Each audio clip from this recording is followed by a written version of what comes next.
Hello guys, Crispy here, welcome back to another video. In this one, my friends, I'm gonna be testing 750 tier GPUs from Nvidia, and Ti and Super as well, in Red Dead Redemption 1. Starting with the legendary GTX 750 Ti 2GB. This is a point-of-view model of the card. It's a Maxwell architecture GPU, and it released back in 2014, 10 years ago. Moving up a generation, and we have the GTX 950. It's also a Maxwell GPU released in 2015, and this one is the Gigabyte OC version of the card. It also has 2GB of VRAM. Next up we got the GTX 1050. This is also a 2GB card, but from the Pascal architecture. It released in 2016, and it's an Inno3D single slot version of the card. Pretty interesting looking in my opinion. And also from the 10 series I got the GTX 1050 Ti. This one is the Asus Strix version of the card. It's a 4GB GPU, and it also released in 2016. It was super popular back then. Now moving up to the 16 series, we got the even more popular GTX 1650. This one is the 4GB GDDR5 version of the card. It's from the Turing architecture, and it released in 2019. And the model of this one is the Gigabyte Mini ITX OC. Now I also have another GTX 1650 today. This one is the 1650 Super. It released in the same year, 2019. It also has 4GB of VRAM, but this is GDDR6 memory, and it also got a big bump in CUDA core count, and basically all of the specs are improved here. It's a much faster card than the 1650. And finally, we have the RTX 3050 from 2022, based on the Ampere architecture. It has 8GB of VRAM. This is not the 6GB model, I don't have that one, and it's the Gigabyte Eagle version of the card. Let's test them out now,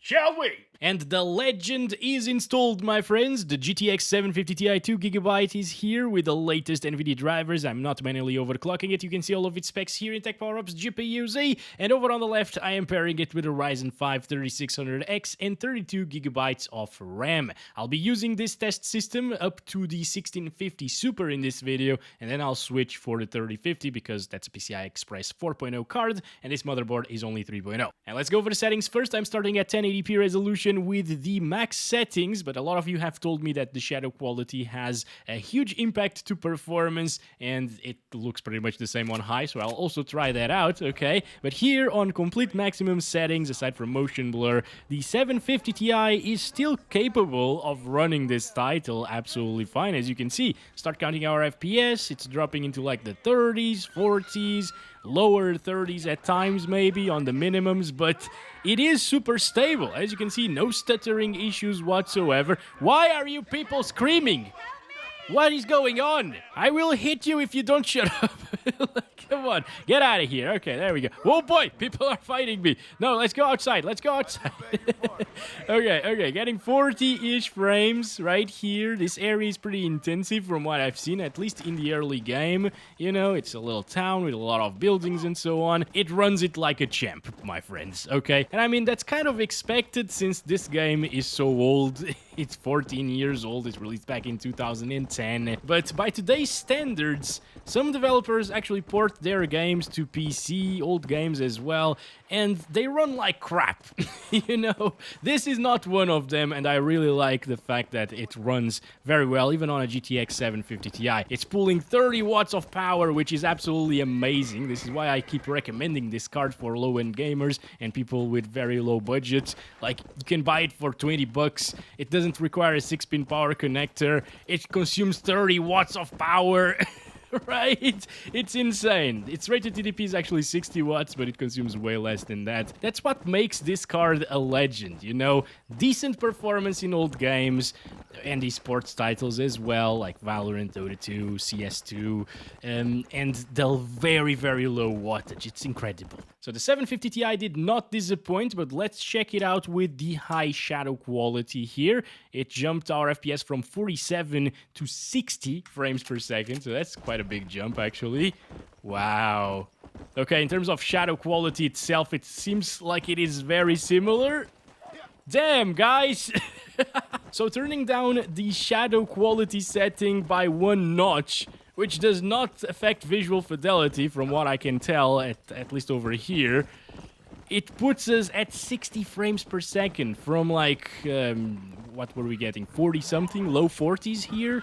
That's a huge improvement indeed. Thank you to those of you who actually recommended me to do this. It's kind of insane, actually. Where is the town? What the heck? I'm completely lost at the moment. Maybe in this direction. All right, here we go, guys. We're approaching the town again. Armadillo. There we go. Yes, that's it. That's the name. And here it starts dropping a little bit into the 50s, as you can see. But it's not a problem. you can barely notice the drops from a 60 FPS actually. It's only to the high 50s anyways. Yeah, now it's mid 50s actually, but just play like this. Let's stop it right there. 62 FPS average, 51 1% lows. The 750 Ti just keeps on giving. It's crazy. Let's move on to the GTX 950. And here we have it. GeForce GTX 952 GB is installed with the latest Nvidia drivers. You can see all of its specs right here in Tech Power-Ups. GPU Z, still a Maxwell GPU. And over on the left, we're pairing it with the same CPU and same RAM as the 750 Ti. Going over the settings, we're still at 1080p resolution with this card, utilizing ultra shadow quality, so max settings again, aside from motion blur. And here, can we get 60 plus all of the time? That would be quite good, right? Let's start counting the FPS. We got 60s outside. Oh boy, no, it still drops a little bit into the mid 50s. Not that big of an issue, obviously. We still can lower down the shadow quality and achieve 60 plus, I guess.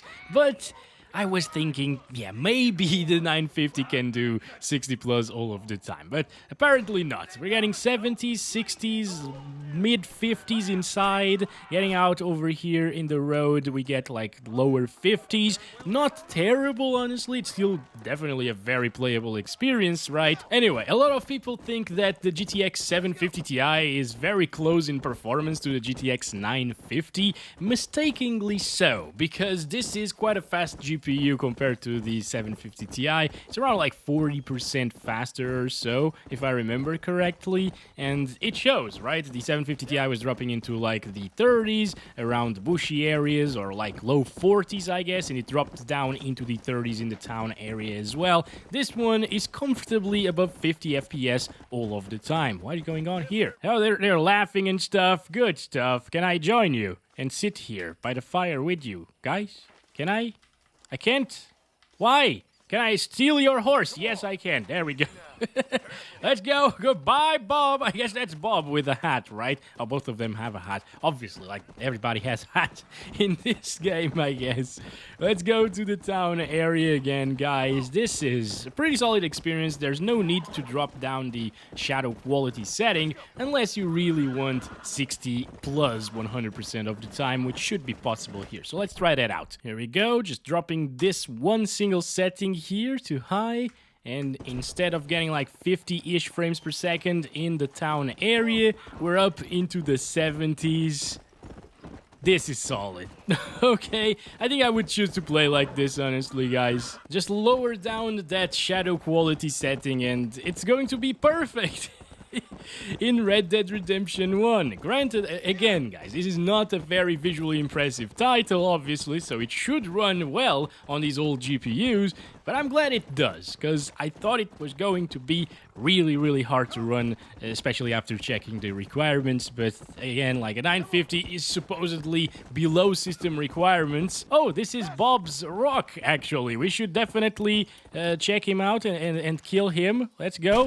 One down. Bob's friend. Oh, no, he's not down. Wait a second. What?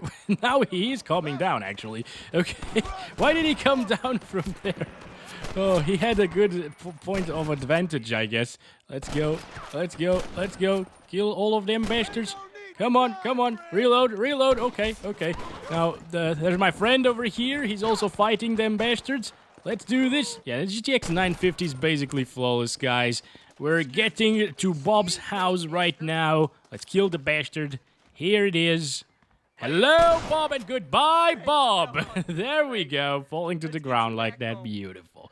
Lovely stuff, guys. Lovely stuff. Let's stop it right there for the 950. It is definitely super nice of an experience, and it should be like the recommended requirement if you ask me. Now it's time for the GTX 1050. I've installed it here with the latest drivers, of course. I'm not overclocking it, and you can see all of its specs here in Tech PowerUp's GPU Z. Over on the left, I'm pairing it with the same Ryzen 5 CPU and same RAM as the previous two GPUs. Let's go over the settings again. 1080p resolution using ultra shadow quality again, so it's maxed out, and it should be a very similar experience to what we saw with the GTX 950, because both of these GPUs are super similar in performance. It's a little bit faster, I guess, maybe like 1 or 2 FPS, maybe it's the same actually, I don't know. Like the GTX 950 that I have is a factory overclocked version, this GTX 1050 isn't, so that could be why we're seeing pretty much the same FPS here. If the 950 was a stock version, it would get a little bit slower FPS, but you can definitely tell that between the 900 series and the 10 series or 1000 series from Nvidia, the 50 tier card was not really an upgrade. It's only an upgrade in terms of the power consumption, which is much lower here on the 1050 card than it was on the GTX 950. But aside from that, performance was very much the same, very identical, you know? So this is basically going to be the same thing all over again. Alright? They're getting like 50 to 60 around here with 60 FPS averages, and out in these foresty areas, well, it's not really a forest like in Red Dead Redemption 2, you know, but out in the open like this with vegetation and so on. It's a little bit less intensive than in the town area. But now let's check it out with high shadow quality and apply that. And here we have it, back into the 80s now. Very smooth experience. It shouldn't really drop from 60, just like we saw with that GTX 950. The big upgrade over the 950, or the upgrade, because this isn't an upgrade, is the GTX 1050 Ti, which we will take a look at right now. That one is around 15% faster usually than this one, and it should be capable of achieving 60 plus on ultra settings or max settings. And here we have it. GTX 1050 Ti is now installed. It's a 4GB GPU with the latest drivers here, not overclocking it, and you can see all of its specs right here in Tech PowerUp's GPU Z. As usual, same CPU, same RAM. Let's go. Settings time, 1080p resolution, using ultra shadows, everything else maxed out, and can it get those 60 plus FPS with ultra shadows as well? 60s, 70s, alright. It shouldn't drop from 60 FPS, at least here on top of this balcony area. Not bad at all, 1050 Ti, you're doing great. Let's go over to this area right here. Once again, inside, people are screaming everywhere. I don't understand what is happening. Anyway, it's not dropping, only into the high 60s. It's pretty stable of an experience, guys. Once again, this is great. Ooh, 60 FPS, I saw there. 60 flat, but it didn't really drop from there. Let's go Mount Roach over here. Check it out. It might drop here and there, you know, if you come across a more intensive scenario or area in the game. What happened? Did I kill Jack? Oh, no. No way. No. He was inside of a bush. I didn't even see him. This was totally by mistake. Let's skin him now. Okay, I started counting the FPS again because the cutscene looked at the sky for a moment and we got 144 FPS there. But yeah, I think with the 1050 Ti, this is where... Oh boy, we're here again. This is where you start having that no compromise experience. You don't need to drop any settings whatsoever for the game to be very smooth. I don't want to go into the cutscene. Stop! Stop, please. But yeah, this is quite nice, guys. Dropping down into the 60s there, as you can see. Come on, Rob, don't! I got distracted there by the FPS. Did it drop from 60? Oh, it is dropping from 60 now. I guess this smoke effect right here that we're seeing, dust, you know, with the bushes, they are killing the FPS a little bit here. It's interesting. Anyway, since we're getting very similar FPS to the town area, I'm actually not going to go back there and help this guy with the mission and try it on the high shadow quality setting for a little bit. Let's do this. Instead of 62 or 63 FPS, we're up into the high 70s. Big improvement, guys. I mean, you don't need to do this with the GTX 1050 Ti. Again, this is where you start having, or the no compromise experience starts happening at 60 plus FPS all of the time. But if you really don't want to drop those few frames... Oh, I'm so sorry. Oh no, this is terrible. If you really want to make sure that you'll never ever drop from 60 FPS, maybe there's like a bigger city down the line in the storyline, you know, and the FPS drop a little bit further there, well, you can just drop the shadow quality to high and it's gonna sustain those 60 plus 100% of the time. So 1650 is next. And here we go, we got the GTX 1650 4GB GDDR5 installed, and we are running it with the latest drivers, of course, not overclocking it. You can see all of its specs here, yada yada yada. Same specs on the system. Let's go. Let's go over the settings. We're playing at 1080p using ultra shadows, max settings. Let's go. And it is definitely way smoother than everything that we've seen so far. Out here, it actually gets around 80-ish frames per second, so quite a bit... What? There are the people screaming again. What the hell? Anyways, yeah, it is quite a bit faster, as you can see, than the GTX 1050 Ti. A lot of people also think that the 1050 Ti is kind of the same in terms of performance compared to the 1650, and that is definitely not the case. Yeah, I mean, with the 1050 Ti, it was getting down into like the low 60s, with the possibility of dropping from 60 FPS actually, sometimes dipping into the 50s.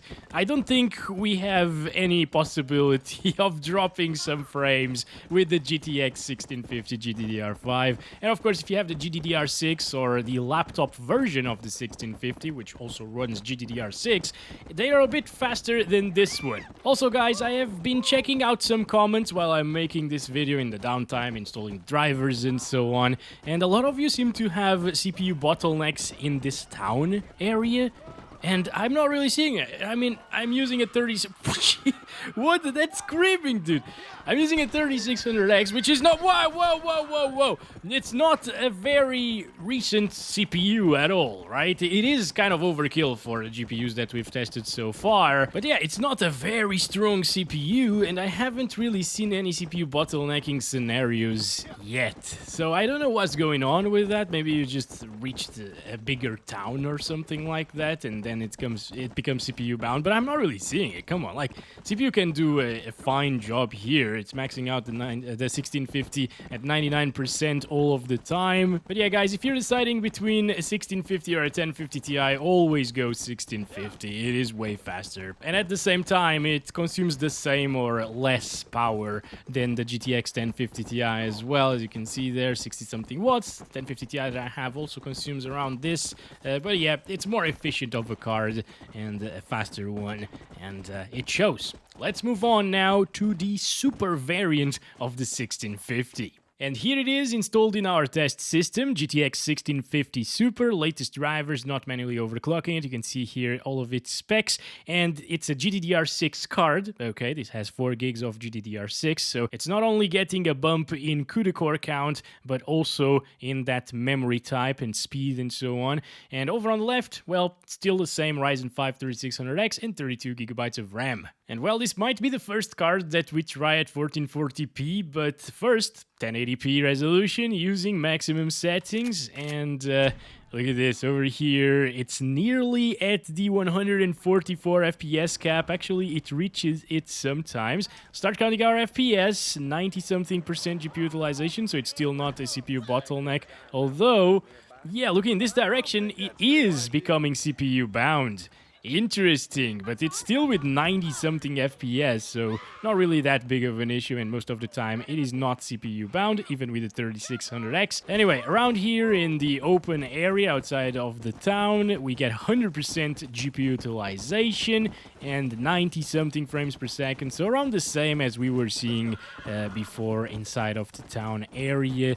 yeah, this is very comfortable. It is a high refresh rate experience, although it doesn't sound like it. You know, it's not 120 or 144 FPS all of the time. But I'm using 120 Hz here, and I can definitely tell the difference between 100 FPS and 60 FPS, like we've seen with other GPUs here today. Anyway, around here, dropping into the 90s again. That's it for 1080p resolution, I think. There's a little house over there. We're gonna go there, but at the 1440p res. And here we have it, 2560 by 1440 resolution, still using the max settings here, including the shadows, and wow, okay.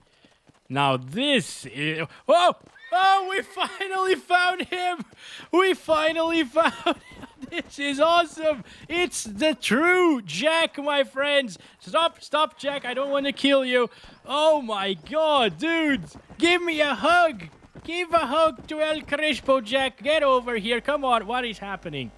Why did it crash? And well, guys, since the entire Ryzen 5 PC just crashed in the middle of the benchmark, maybe it was way too happy to see Jack that it gave up. I don't know. But since that happened, I have installed the GTX 1650 Super right here in the Ryzen 9 7950X 3D CPU system with 8 cores and 16 threads. I disabled the non-3D cache cores, 32 gigabytes of DDR5 this time, and this is so we can test out that town area again without any CPU bottlenecks. Okay, we're back at 1080p resolution using the maximum settings, this time with the Ryzen 9 CPU. Let's see how much of a difference it makes. Previously it was dropping into like the 80s, I guess, maybe even 70s. I don't think it dropped into the 70s, but like 80-ish FPS. Here it's still dropping to the 80s, as you can see, so it's not going to make that big of a difference having a faster CPU with this GPU in particular. Moving outside, 80-something FPS, 90-something FPS, and I mean, you don't need a Ryzen 9 7950X 3D CPU to not bottleneck the 1650 Super, obviously. Something that's faster than the 3600X will deliver exactly the same FPS as we're seeing right here. Anyway, let's go up to 1440p resolution. Here we go, 2560 by 1440 again with this system. Ultra settings still are maximum, and oh my, I'm dying, no. Ooh, wait. The FPS that we're getting are extremely good. That's actually incredible, guys. Inside of here, we're not at 144 FPS anymore. Getting outside, it doesn't drop too much further. I'm so sorry, come on. Oh boy, can you just put on some resistance against me when I'm running? Hello. Anyway, getting down into the 80s, lower 80s, high 70s at times. It's really solid of an experience. I'm fine.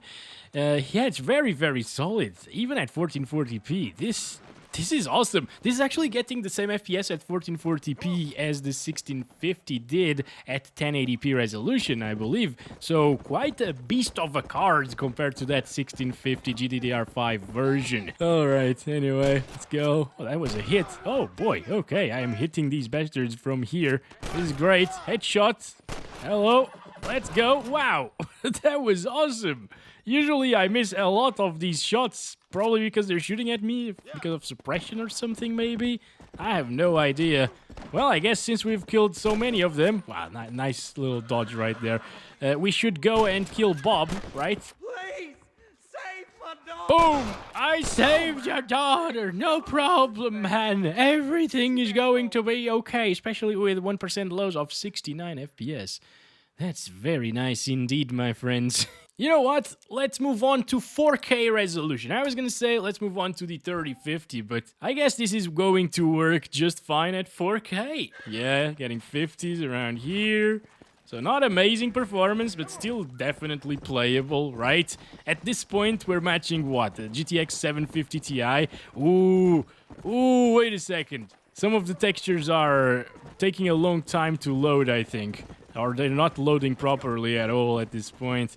Yeah, the 4 GB frame buffer is probably not enough for the 4K resolution to run properly. But let's try it with the shadow quality set to high, guys. And here, it's not changing much at 4K resolution. Again, I guess because the VRAM is the limiting factor of performance at this point, and it needs to swap some things that should be on VRAM into the RAM now. we're not seeing that big improvement that we saw previously with the lower resolutions by enabling shadows on high instead of ultra. Yeah, things are just disappearing out of the picture. It's basically not loading a ton of objects and textures, and that sucks. So stick to 1440p with this one. And lastly, we have the first and only RTX GPU in this list, the RTX 3050. It's an 8GB GPU. It has the latest drivers, of course, no overclocks. You can see all of its specs here. It's a PCI Express 4.0 x 8 GPU. And over on the left, I'm pairing it with the same Ryzen 9 with half of its cores enabled and 32GB of RAM. Let's go to the settings, 1080p resolution using max settings, of course. I'm also going to try 1440p and 4K with this, and I suspect it's going to be at 144 FPS for a long time. Well, actually, no. It's only inside where you're going to see 144 FPS because of the FPS cap. Of course, it would go above it if it wasn't for the FPS cap. But here, outside, it's not reaching the FPS cap. I thought it would, since this is like an RTX GPU, you know. It's a lot faster than the other cards in this list so far. But it's not enough to achieve the 144 Hz experience all of the time. Still, it is a buttery smooth experience here in outside of town areas.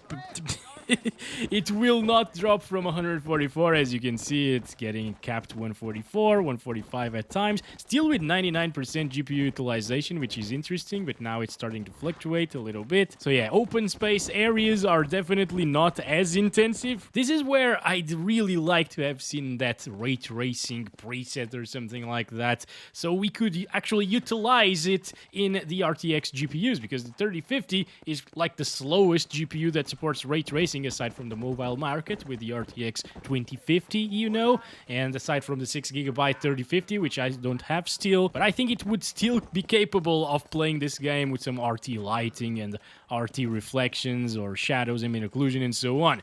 That would be a decent improvement to the visuals for sure. Anyway, let's go up to 1440p resolution and see if it is a challenge for the 3050. And we are still around 100 frames per second, guys.